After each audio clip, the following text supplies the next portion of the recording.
ആകർഷകമായ ഓഫറുകൾ വാഗ്ദാനം നൽകി സാധാരണക്കാരായ വീട്ടമ്മമാരിൽ നിന്നും ലക്ഷങ്ങൾ തട്ടിയെടുത്ത സംഘത്തിലെ പ്രധാന പ്രതി പോലീസിന്റെ പിടിയിൽ.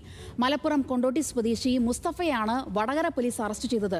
വടകര മാക്കൂൽ കേന്ദ്രീകരിച്ച് റോയൽ ഫർണിച്ചർ എന്ന സ്ഥാപനത്തിന്റെ പേരിലായിരുന്നു ലക്ഷങ്ങളുടെ തട്ടിപ്പ്.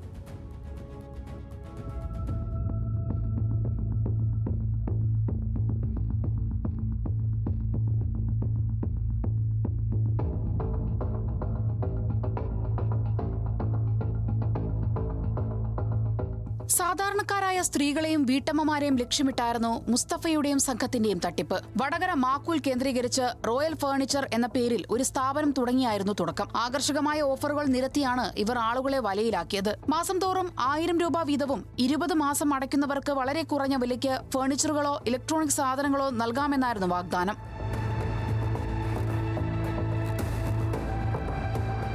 മാസത്തിൽ കൃത്യമായി പണമടച്ചാൽ വൻ ലാഭത്തിൽ ഫർണിച്ചറുകൾ സ്വന്തമാക്കാമെന്ന് വിശ്വസിച്ച് നൂറുകണക്കിന് ആളുകളാണ് ഈ പദ്ധതിയിൽ ചേർന്നത്. നറുക്കെടുപ്പിൽ ഭാഗ്യം തുണയ്ക്കുന്നവർക്ക് ബാക്കി തുക അടയ്ക്കാതെ തന്നെ സമ്മാനങ്ങൾ വീട്ടിലെത്തിച്ച് നൽകുമെന്നും പ്രതികൾ വിശ്വസിപ്പിച്ചിരുന്നു. എന്നാൽ മാസങ്ങൾ കഴിഞ്ഞിട്ടും നറുക്കെടുപ്പോ വാഗ്ദാനം ചെയ്ത സമ്മാനങ്ങളോ ലഭിക്കാതായതോടെയാണ് പണമടച്ചവർക്ക് സംശയം തോന്നി തുടങ്ങിയത്. തുടർന്ന് ഇരയായവർ മാക്കൂലിലെ ഓഫീസിലെത്തിയപ്പോഴാണ് തങ്ങൾ വഞ്ചിക്കപ്പെട്ടതായും സ്ഥാപനം പൂട്ടിയതായും മനസ്സിലാക്കുന്നത്. അപ്പോഴേക്കും പ്രതികൾ ലക്ഷങ്ങൾ തട്ടി ഒളിവിൽ പോയിരുന്നു. 100ഓളം പരാതികളാണ് ചുരുങ്ങിയ ദിവസങ്ങൾക്കുള്ളിൽ വടകര പോലീസിന് ലഭിച്ചത്. തുടർന്ന് നടത്തിയ അന്വേഷണത്തിൽ വടകര പോലീസ് മലപ്പുറത്ത് നിന്നാണ് ഒളിവിൽ കഴിഞ്ഞിരുന്ന പ്രതി മുസ്തഫയെ വലയിലാക്കിയത്. തട്ടിപ്പ് സംഘത്തിൽ മുസ്തഫയ്ക്ക് പുറമെ മറ്റാരെങ്കിലും ഉൾപ്പെട്ടിട്ടുണ്ടോ എന്നതിനെക്കുറിച്ച് പോലീസ് അന്വേഷണം നടത്തിവരികയാണ്. സമാനമായ രീതിയിൽ മലപ്പുറത്തും ഇവർ തട്ടിപ്പ് നടത്തിയതായി പോലീസ് പറഞ്ഞു.